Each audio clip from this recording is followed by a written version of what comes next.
नमस्कार दोस्तों, आज 3 महीने बाद मैं आपके सामने उपस्थित हुआ हूं और कुछ तो कोरोना की वजह से और कुछ समयाभाव से और एक मेरी पर्सनल जो मेरा नुकसान हुआ श्री नवल के रूप में, उस वजह से मैं नहीं आ पा रहा था। मन ही नहीं कर रहा था आने का। 24 अप्रैल को पिछले 24 अप्रैल को उनका अचानक ही स्वर्गवास हो गया और तब से मन बहुत व्यथित था। नवल जी के बारे में मैंने आपसे पहले भी बताया, बात की है। नवल जी एक ऐसे इंसान थे हमारे कोलकाता के हिंदी साहित्यिक महल के, जो सबको बांध के रखा था। उन्होंने सबके साथ मतलब अभिन्न अंग की रूप में रहते थे वो सबके साथ। मेरे पिता के बहुत अच्छे मित्र थे, मित्र कम, छोटे भाई और पुत्र के रूप में ज्यादा। और पहचान उनकी हमारी करीब 6 दशकों से थी। और मेरे चचा थे, मेरे यारबाश थे, मेरे दोस्त थे, मेरे सखा थे। और कई बार हम लोग एक साथ सिगरेट भी पीते थे और बहुत अच्छी मतलब बहुत स्नेह था उनका मुझ पर। और अक्सर शनिवार रविवार उनके साथ मेरे फादर की बैठकें होती थी। और कालीघाट का घर, जो मैंने आपको पहले भी कई बार बताया, वो एक जमावड़ा होता था शनिवार रविवार के दिन, जहाँ दुनिया भर के साहित्यकार आते थे, गीत संगीतकार आते थे, सब आते थे।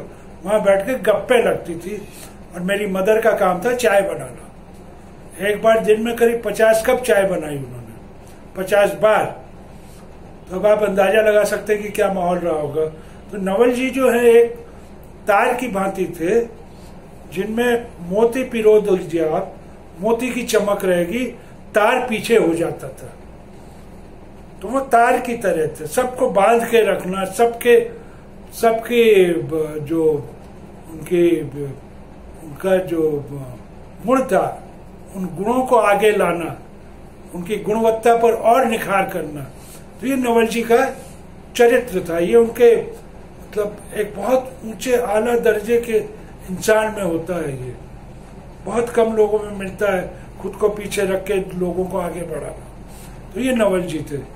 और कविताएं उनकी बेहद अच्छी और अच्छी, मतलब उनका जो कविता पढ़ने का तरीका था, वो कविता पढ़ के कविता किसी और की कविता अगर लेके वो पढ़ दे तो कवि खुद अभिभूत होकर उन्हें देखता था कि मेरी कविता में तो 4 चांद लग गए। हाथ की लिखावट बेहद अच्छी, मैंने वैसी लिखावट मैंने नहीं देखी। यहाँ तक कि मेरी शादी के कार्ड उन्होंने अपने हस्तलिपि में लिखकर प्रिंट करवाए थे, ऑफसेट पर, तब 76 की बात है। तो नवल जी का अलग ही एक होता। एक बार 83 में फादर रिटायर हुए, तब उन्होंने कहा भाकुर साहब अब आपकी किताबें निकलेंगी। तो किताबें कब निकालनी है? बोले जुलाई, 26 जुलाई आपकी वर्षगांठ है, उस दिन निकालेंगे। तो भाई शुरू हो गया सारा काम और आयोजन भी हुआ 3 दिन का। लोग कहने लगे कि ये पागल आदमी है, 3 दिन 3 कविताओं की किताबें निकालेगा, कोई सुनेगा, कोई पढ़ेगा, कोई आएगा भी। लेकिन वो one of the best programmes in Kolkata हुआ। उसमें हॉल खचाखच भरे रहते थे। कारण था कि जो फादर की जो मित्र मंडली थी वो सारी आ गई थी यहाँ, जिसमें कवि वीरेंद्र मिश्र थे, कवि सोम ठाकुर थे, कवि डॉक्टर घनश्याम अस्थाना थे, नीरज जी थे, कवि सुरेंद्र सुकुमार थे। ये सारे आ गए थे। हमारे राजेंद्र यादव भी थे। तो ठाकुर साहब की किताब निकल रही है, चलो सब। और आके हमारे कालीघाट शैल चतुर्वेदी भी थे। तो सब कालीघाट में हमारे घर में रहते थे और रात को वहां कविता पाठ होता था 4 बजे तक सुबह। तो ये माहौल था यहाँ का। और उसमें नवल जी अपना काम करते रहते थे। तो भव्य आयोजन करवाना हो नवल जी, किताबें निकलवानी हो नवल जी, कविता को किसी का आगे बढ़ाना और नवल जी, वो एक अजब सा एक उनमें जुनून था वो कि किसी को आगे बढ़ाना है, मैं बढ़ाऊंगा। तो उनकी मैं आज आपको एक कविता सुनाना चाह रहा हूं, राम जन्म। आप ये कविता सुने, ये काला हांडी थरथराती नदी पर पुल, ये नवल जी की किताब है। और नवल जी ने अपने हाथ से किताबें लिखी है और उसको ऑफसेट प्रिंटिंग करवाई है। मैं दिखाऊंगा आपको एक राम जन्म। कई कई गांव हैं कालाहांडी जनपद में, कई कई गांव हैं कालाहांडी जनपद में, उनमें से एक गांव में रहता है राम जन्म। कई कई गांव हैं कालाहांडी जनपद में, उनमें से एक गांव में रहता है राम जन्म। राम जन्म कीर्तनिया था, राम जन्म कीर्तनिया था। किसी नक्सली के भाषण में भिगो लिया अपने हारमोनियम को, किसी नक्सली के भाषण में भिगो लिया अपने हारमोनियम को। अब हरिकथा की जगह, अब हरिकथा की जगह कहने लगा है घर कथा कालाहांडी की। कालाहांडी उड़ीसा में है, बहुत गरीब जगह है, जहाँ की मतलब बच्चा पैदा होते ही माँ पहले देखती है कि 2 जून की रोटी के लिए बच्चे को बेच दे, ये माहौल था वहां का। तो राम जन्म कीर्तनिया था, किसी नक्सली के भाषण में भिगो लिया अपने हारमोनियम को। अब हरी कथा की जगह कहने लगा है घर कथा कालाहांडी की। कालाहांडी इसी देश में है, कालाहांडी इसी देश में है, लेकिन उसका वेश एकदम फिल्मी है।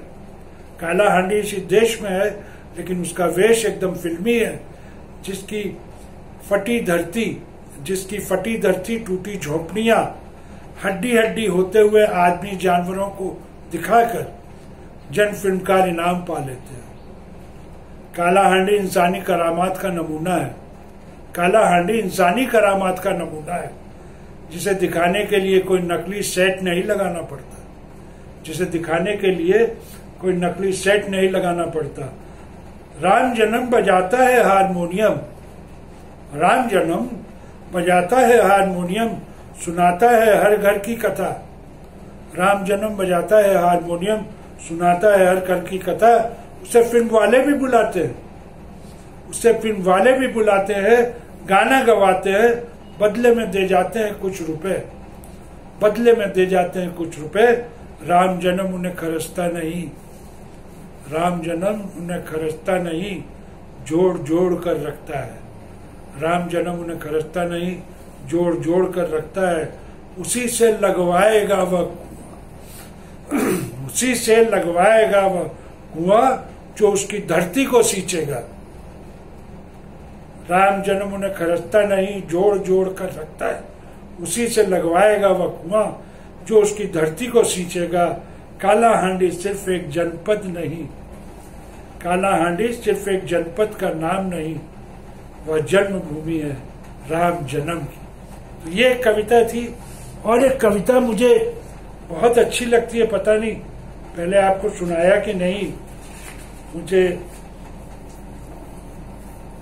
थोड़ी लंबी है लेकिन पढ़ देता हूं। फिर कविता लिखनी है, फिर कविता लिखनी है, फिर कविता लिखनी है अपने इर्द गिर्द हो रही साजिशों के खिलाफ। फिर कविता लिखनी है अपने इर्द गिर्द हो रही साजिशों के खिलाफ, और कर लेना है उन सब से हिसाब जो हम वतनों की लाशों पर गिद्ध गाते व्यू रस्ते डोल रहे हैं।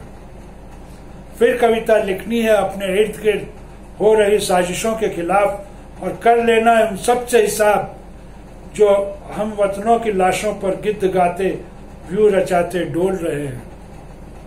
हाँ, कविता लिखनी ही होगी, हाँ कविता लिखनी ही होगी, अपने आप को हो रहे युद्धों से जोड़ देने के लिए। हाँ, कविता लिखनी ही होगी, अपने आप को हो रहे युद्धों से जोड़ने के लिए, आने वाली नस्ल का रास्ता साफ करने के लिए। क्या बात है, क्या बात है। कविता हथियार नहीं, कविता हथियार नहीं, आवाज है। कविता लिखनी ही होगी, अपनी आवाज को जाबाजों तक पहुंचाने के लिए, खुद को समझने समझाने के लिए, उन तमाम लोगों के करीब आने के लिए जो आजादी की प्रतिमा अब खुद बन गए हैं, जो आजादी की प्रतिमा अब खुद बन गए हैं। शायद यह कविता न हो, पर अचानक उछलकर कोई कागज पर शायद यह कविता न हो, पर अचानक उछलकर कोई कागजों पर बिखर जाने की कोशिश करे। शायद यह कविता न हो, पर अचानक उछलकर कोई कागजों पर बिखर जाने की कोशिश करे, उसे क्या कहोगे तुम? जो कलम की उंगलियों की गिरफ्त में, जो कलम को उंगलियों की गिरफ्त में आने को करे मजबूर, जो कलम को उंगलियों की गिरफ्त में आने को करे मजबूर, उसका नाम तुम क्या देना चाहोगे? कविता लिखनी ही होगी आदमी की हिफाजत के लिए, खुद को गुजर जाने से बचाने के लिए, अपने खून की गर्मी को आजमाने के लिए। लिखनी ही होगी कविता अपने इर्द गिर्द हो रही साजिशों के खिलाफ। तो ये थी नवल जी की कविता। और इन्होंने एक पंक्ति लिखी थी करीब 2004 में, जो पंक्ति मुझे फोटो के साथ है, मैं दिखाता हूँ आपको। पंक्ति में पढ़ना चाहता हूँ। तुम मेरी जमीन को सींचते रहना, तुम मेरी जमीन को सींचते रहना, शायद उगाए कभी उस पर पेड़। तुम मेरी जमीन को सींचते रहना, शायद उगाए कभी उस पर पेड़। कुछ न कुछ करते रहना, कुछ न कुछ करते रहना, लेकिन हाथ पर हाथ धरे मत बैठना। नवल, ये नवल जी हैं, आप देख लें इन्हें। और ये इनका लिखा हुआ है और इनका हस्ताक्षर है 1/2/2004 के। ये मैंने रोंगटे खड़े हो जाते हैं जब इनकी बात करता हूँ, रुंधनी आ जाती है। आप सब खुश रहें और स्वस्थ रहें, मुस्कुराते रहें। धन्यवाद, आपने इतना समय दिया, बहुत बहुत धन्यवाद। Thank you so much.